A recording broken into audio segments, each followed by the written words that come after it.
সবাইকে জয় যিশু, হালেলুয়া।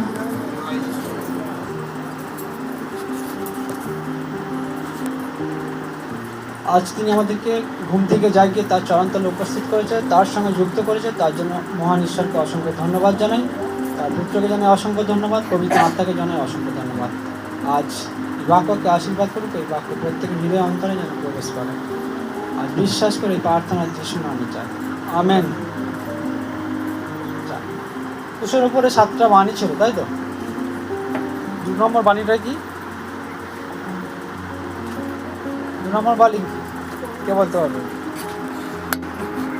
বলতে পারবে? আজকে তুমি আমার সঙ্গে পরম দেশে যাবে। হালেলুয়া। এই বাণীটাই শুধু আলোচনা করব, একটাই বাণী। 2 নম্বর বাণীটা আলোচনা করব, একটাই বাণী। এখানে বলছে তুমি আজকে আমার সঙ্গে পরম দেশে যাবে। যদি আমরা খুলি লুক 23 অধ্যায় 43 পদ, লুক 23 অধ্যায় 43 পদ পড়ুন।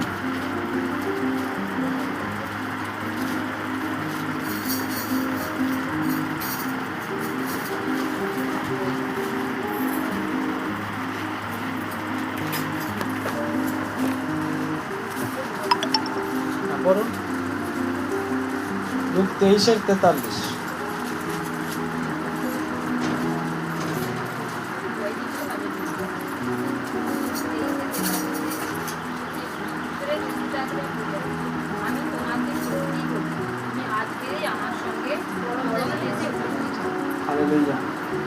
তাহলে আজকের দ্বিতীয় বাণী, আজকে তুমি আমার সঙ্গে পরম দেশে যাবে, তাই তো? তাহলে যেদিন যিশু খ্রিস্টকে ক্রুশে দেওয়া হয়েছিল সেদিনটা কালভারিতে 3টে ক্রুশ ছিল, তাই তো? তাহলে যেদিন যিশুকে ক্রুশে দেওয়া হচ্ছিল সেদিন কালভারি পাহাড়ে 3টে ক্রুশ ছিল। এই যিশুকে ক্রুশে দেওয়ার আগে, বহু বছর আগে, সেখানকার নিয়ম অনুযায়ী যে সমস্ত মানুষরা জঘন্য অত্যাচার করত, কাজ করত, তারা দোষী সাব্যস্ত হতো। তাদেরকে মানে বিরাট বড় একটা পাহাড়ি এলাকায়, পাহাড়ি রাস্তার মধ্যে সব ঘন ঘন ঘন ঘন ক্রুশ করে, ক্রুশের ওপরে তাদেরকে মৃত্যুদণ্ড দেওয়া হতো। আর সেদিনটা হতো তাদের পরবের দিন, থাকতো অনুষ্ঠানের দিন ছিল। সেখানে ধরুন এবছরে 10টা কি 20টা কি 100টা দোষী সাব্যস্ত করে তাদেরকে জেলে রাখা হয়েছিল, তাদেরকে ক্রুশে দেওয়া হবে।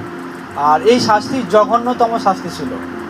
ক্রুশের ওপরে জীবন্ত অবস্থায় মানে শিরা থেকে রক্ত ঝরতে ঝরতে তারা আস্তে আস্তে, এবং তাদের ওপরে টর্চারও হতো, মারাও হতো সেই ক্রুশের ওপরে। আর সেইভাবে সেই অত্যাচারের নিয়ম ছিল, সেই রোম সম্রাটের এরকম নিয়ম ছিল। ঠিক এইখানে যিশুকে ক্রুশের ওপরে দেওয়া হলো কেন বা কী জন্য হলো? সেও কি সেরকম দোষী ছিল? আর সেখানে জঘন্য অপরাধ, ডাকাতি, চুরি, ছিনতাই করতো, তাদেরকে এই ক্রুশে দেওয়া হতো। তাই সেইখানে কিছুদিন পরে মানে একটা সময় এলো, প্রভু যিশু সেই ক্রুশের মধ্যে আমরা দেখতে পেলাম এখানে। তাই এদিন ক্রুশে, সেখানে 3টে ক্রুশ ছিল। সেই ক্রুশের মাধ্যমে দুদিকে 2টো ডাকাতকে কিন্তু দেওয়া হয়েছিল। যিশুর ক্রুশের দুদিকে 2টো ডাকাতকে দেওয়া হয়েছিল, তাই তো? 2টো ডাকাতকে দেওয়া হয়েছিল। তারা কি ছিল? তারা খুনি ছিল এবং জঘন্য কাজ করেছিল। তাদেরকে ক্রুশে দেওয়ার জন্য, হত্যা করার জন্য এই নিয়ম ছিল। কিন্তু যিশু কিন্তু কোনো দোষী ছিল না, তাই না? তিনি কোনো দোষ করেননি, তবুও তাকে কিন্তু সেই ক্রুশের মাঝখানের ক্রুশে উঠতে হয়েছিল। কেন তিনি ক্রুশের ওপরে ঝুলে তিলে তিলে মৃত্যুবরণ করেছিলেন? কি তার অপরাধ ছিল? তার উত্তর কি আমরা জানি? কারণ তিনি পাপী মানুষের জন্য জঘন্য শাস্তি চিরতরে বিনষ্ট করার জন্যই প্রভু যীশু খ্রিস্ট স্বেচ্ছায় আমাদের জন্য মৃত্যুবরণ গ্রহণ করেছেন। হালেলুয়া। তিনি নিজের ইচ্ছাকৃত আমাদেরকে মুক্ত করার জন্য, আমাদের পাপ থেকে উদ্ধার করার জন্য তিনি শুধুমাত্র স্বেচ্ছায় এই মৃত্যুকে গ্রহণ করেছিলেন। ক্রুশে ঝুলন্ত অবস্থায় অপরদিকের ডাকাতটি বিষয় একটু চিন্তা করা যাক। সে যিশুকে কি বলছিল? সে যিশুকে তিরস্কার করছিল। একদিকে ডাকাত তিরস্কার করছিল, কি বলছিল? বলছে তুমি যদি ঈশ্বরের পুত্র হও, তুমি যদি মসিহ হও, তাহলে নিজেকে রক্ষা করো এবং আমাকেও রক্ষা করো। লোকেরাও কিন্তু ওই ডাকাতটা সুরে সুরে হয়তো ওই সময় অনেক লোক ওই সুরটাই মেলাচ্ছিল, তাই না? অনেক সময় এইরকম ওই কথাটা শুনে, হ্যাঁ যদি ও ঈশ্বরের পুত্র হয় তাহলে ও নিজেকে বাঁচাক, তো আমাদেরকে বাঁচাক, ডাকাতটাকে বাঁচাক। ওই ডাকাতের সঙ্গে সঙ্গে অনেক লোকও এরকম তিরস্কার করে বলতে লাগলো, কিন্তু তৎক্ষণাৎ তিনি তিরস্কার করলো সবাই, কিন্তু তৎক্ষণাৎ তারপরে অপর কুশের ডাকাতরা মনে কিছু উদয় হলো। সে মনে মনে অনুভব করলো যে দোষী যিশু নয়, কারণ সে যিশুকে বিশ্বাস করেছিল, সে যিশুকে জানতো। যিশু যে 38 বছর পক্ষাঘাতীকে পুকুর পাড় থেকে সুস্থ করেছিল, তিনি সেটা শুনেছিল বা জানতো, তিনি বিশ্বাস করেছিল। এবং সেই বাড়ির ছাদ খুলে একজন পক্ষাঘাতীকে সুস্থ করেছিল। আর তখন যিশু কি বলেছিল সেই পক্ষাঘাতীকে সুস্থ করার সময়, কি বলে সুস্থ করেছিল কেউ বলতে পারবে?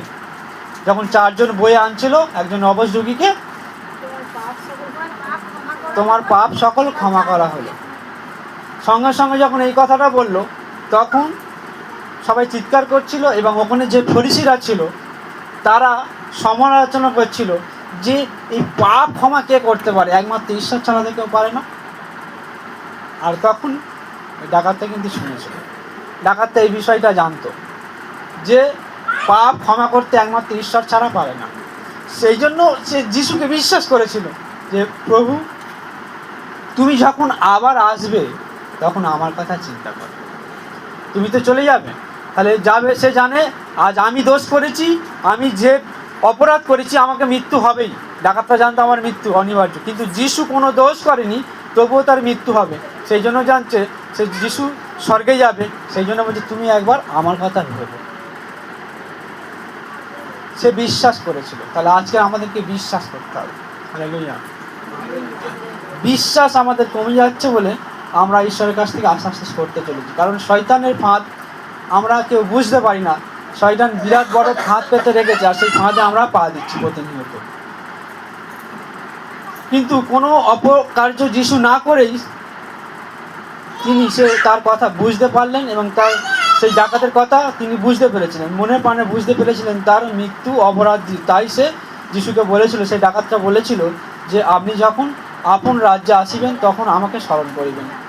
আমাদের দেশের আইন মতো মৃত্যুদণ্ড যখন প্রাপ্ত হয় তখন আসামি রাষ্ট্রপতির কাছে প্রাণ ভিক্ষা চাইতে পারে। আমরা ঠিক জানি তখনকার সময়ে এটা ছিল কি না, এটা আইন ছিল কি না আমরা জানি না, কিন্তু এটি একটা বিষয় যে ডাকাত লোকটির যিশু সম্পর্কে খুব ভালোভাবেই জানত। মানে যখন সেখানে যে রাজা বিচার করতো আর পুষে দেওয়া হতো, যদি রাজার কাছে ক্ষমা চাইতো তাকে ছেড়ে দেওয়ার জন্য, রাজা যদি মনে করতো যে দেওয়া হবে কিনা, সেটা তখনকার নিয়মে কী ছিল আমরা হয়তো জানি না, কিন্তু আমরা এটা জানি যে দোষী সাব্যস্ত হওয়াতে তার মৃত্যুদণ্ড হবে। তাই তো, মৃত্যুদণ্ড যখন লেখা হয়ে গেছে তার মৃত্যুদণ্ড হবে। তাই সেই লোকটি কিন্তু জানতো তার মৃত্যু অবশ্যই, সেই ডাকাতটি জানতো মৃত্যু আমার হবেই। সেই জন্য তিনি এই কথাই যিশুকে বলছিল যে তুমি যখন পরম দেশে যাবে বা আপন মহিমাতে আসবে তখন আমার কথা একটু ভেবে। কারণ সেই যখন পক্ষাঘাতী রোগীকে বলেছিল তোমার পাপ সকল ক্ষমা করা হলো, তিনি এই বিষয়ে কিন্তু খুব ভালো মতন জানতেন। তাই আজ আমরা শুনছি, বাইবেল পড়ছি প্রতিনিয়ত, হ্যাঁ আজকের যিশু মানুষের পাপ ক্ষমা করতে এসেছে। যদি আমাদের বিশ্বাসে না ধরে থাকতে পারি তাহলে যেন শয়তান কাজ করবে। শয়তান চায় আমাদেরকে বিশ্বাস থেকে সরিয়ে নিতে। শয়তান একটা জিনিসে ভয় পায় যে আমাদের বিশ্বাস, যদি আমাদের বিশ্বাস নড়চড় হয় তখনই আমাদের জীবনে শয়তান কাজ করবেই। সেই জন্য একমাত্র বিশ্বাসেই আমরা এগোতে পারবো। আর সেই ডাকাতটা বিশ্বাস করেছিল যিশুকে, তার যিশুর যে জীবনে চলার পথে কিছু কিছু অলৌকিক কাজ বা তার কথা তিনি শুনেছিলেন বা জেনেছিলেন, তার স্মরণে ছিল, কিন্তু সে ক্রুশের মধ্যে তিনি সেটাকে বিশ্বাস করেছিলেন যে যিশু ঈশ্বর পুত্র, তিনি নিজের প্রান্ত স্বর্গে ঈশ্বরের কাছে নিয়ে যাবেই, ডান দিকে নিয়ে বসাবেই। আর অন্তত আমি যদি তার কাছে বিশ্বাস করে চাইতে পারি তিনি দিতে পারে। কিন্তু অপরদিকে তার একটা ডাক্তার ছিল, সে বিশ্বাস করতো না, সে তিরস্কার করেছিল। তাই আজ আমরা যিশুকে বিশ্বাস করার পরেও যেন তিরস্কার না করি। তিরস্কার করলে কোনো লাভ হবে না, উপরন্তু আমরা নরকেই পড়ব, তাই না? আর যদি আমরা মৃত্যু পর্যন্ত বিশ্বাস করে থাকি, আমাদের জীবনে যাই হয়ে যাক না কেন, যদি মৃত্যু পর্যন্ত আমার প্রাণ যতক্ষণ আছে, যদি শেষ নিঃশ্বাস পর্যন্ত যিশুর ওপরে বিশ্বাস করে রাখতে পারি, তিনি একমাত্র আমাদের পাপ ক্ষমা করেন, তিনি স্বর্গে নিয়ে যাবার একমাত্র মালিক, তিনিই দরজা স্বর্গের। যদি এই বিশ্বাস করি তিনি ঈশ্বরের পুত্র, আমাদের পাপ ক্ষমা করার জন্যই পৃথিবীতে এলেন এবং ক্রুশের ওপরে উঠলেন আজকের, সেই জন্যই গুড ফ্রাইডে, তাহলে আজকে তিনি আমাদেরকে কিন্তু অবশ্যই স্বর্গরাজ্য দেবে। সেই ডাকাতটাকে কি বলেছিল, তুমি আজই এখনই আমার সঙ্গে পরম দেশে যাবে। তাহলে আজকের তিনি পাপ ক্ষমা করতে পারে, কারণ পাপ ক্ষমা না করলে আমরা কেউ স্বর্গে যেতে পারবো না। সেই ডাকাতটার সমস্ত পাপ যিশু তৎক্ষণিক ক্ষমা করেছিল। যখনই তিনি স্বীকার করেছিল যে প্রভু তুমি আমার কথা ভেবো, তিনি বিশ্বাস করেছিল যে যিশু ঈশ্বর পুত্র, তাই তখনই তিনি পাপ থেকে উদ্ধার পেয়েছিল আর তিনি স্বর্গে যাবার প্রতিশ্রুতি পেয়েছিল। তাই আজকের আপনিও যদি বিশ্বাস করেন যিশুকে, হৃদয়ে গ্রহণ করেন আর মুখে স্বীকার করেন, আর তখনই যিশু বলবে আজকের তোমার সকল পাপ ক্ষমা হবে। মার্ক 2:10 একজন পড়ুন। মার্ক 2:10। মার্ক লিখিত 2:10।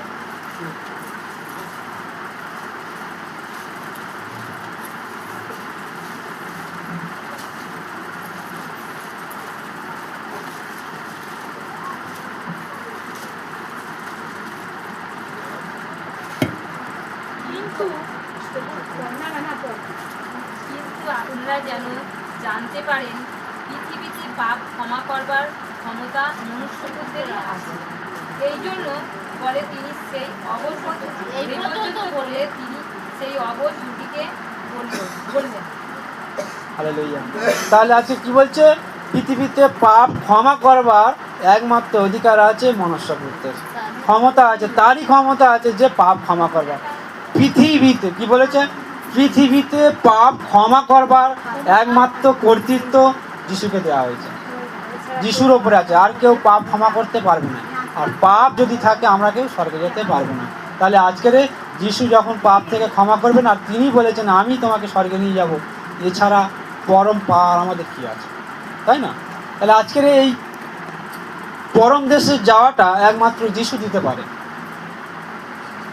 যিশুর কাছে ছাড়া আর আমরা এগোতে পারি না। তাই ডাকাতের প্রার্থনা তিনি গ্রাহ্য করেছিলেন সেই সময় ক্রুশের ওপর থেকে। তাই তিনি বলছেন তুমি আজই আমার সঙ্গে পরম দেশে উপস্থিত হবে। ঈশ্বর ইসরায়েলের জাতির সম্মুখে মসির দ্বারা বলেছিলেন যে আমি তোমার সম্মুখে জীবন ও মৃত্যু, আশীর্বাদ ও অভিশাপ রাখিব, এতব জীবন মনোনীত করো যেন তুমি সব অংশে বাঁচিতে পারো। দ্বিতীয় বিবরণ 30:19 লেখা আছে। দ্বিতীয় বিবরণ 30:19 মসির সঙ্গে চুক্তি করেছিলেন ইসরায়েল জাতির সম্মুখে, মসির দ্বারাতে তিনি এটা বলিয়েছেন। 30:19 করুন একবার। তোমাদের বিরুদ্ধে মহাকাশ ও পৃথিবীকে সাক্ষী রেখে আমি বলছি যে আজ আমি তোমাদের সামনে জীবন কিংবা মৃত্যু এবং আশীর্বাদ কিংবা অভিশাপ তুলে ধরলাম। তোমরা জীবনকে বেছে নাও যেন তোমরাও তোমাদের ছেলেমেয়েরা বেঁচে থাকো ও তোমাদের ঈশ্বর সদাপ্রভুকে ভালোবাসো, তার কথা শোনো এবং তাকে আঁকড়ে ধরে রাখো, কারণ এগুলোর মধ্যে রয়েছে তোমাদের জীবন। যে দেশ দেবার শপথ তিনি তোমাদের পূর্বপুরুষ আব্রাহাম, ইসাক ও যাকবের কাছে করেছিলেন, সেখানে এগুলোর মধ্যে রয়েছে তোমাদের আয়ু। হালেলুয়া। তাহলে ঈশ্বর কি বলছে, আজ তোমাদের সামনে আশীর্বাদ ও অভিশাপ দুখানাই রাখলাম, কোনটা তুমি তুলে নেবে তোমার ব্যাপার। তোমাদের সামনে মৃত্যু রাখলাম, জীবন রাখলাম, আজ তোমরা কোনটাকে নেবে। তাই আজকের ঈশ্বর সেই মসির মধ্যে দিয়ে ইসরায়েল বংশদেরকে এই কথা জানিয়েছিলেন। আজ সেই খ্রিস্ট যিশুতেও সেই একই কথা বলছে যে আজ তুমি আমার সঙ্গে পরম দেশে যাবে। তাই আজ খ্রিস্টপ্রিয় ভাই বোনদেরকে এটাই সিদ্ধান্ত নিতে হবে যে আজকের আমাদের সামনে জীবন ও মৃত্যু দুটোই পথ খোলা আছে। তাহলে আজকের কোন পথে আমরা বেছে নেব সেটা আমাদের নিজেদেরকে সিদ্ধান্ত নিতে হবে। তাই আজকের অনন্ত জীবন নেব না অনন্ত অভিশাপ নেব, নরক যন্ত্রণা, সেটা আমাদের নিজেদেরকেই ঠিক করতে হবে। আর যিশু বলছে আজই তুমি আমার সঙ্গে পরম দেশে যাবে। ঈশ্বর তার আপন বাক্যে আশীর্বাদ করুন। আমেন। জয় যিশু। হালেলুয়া।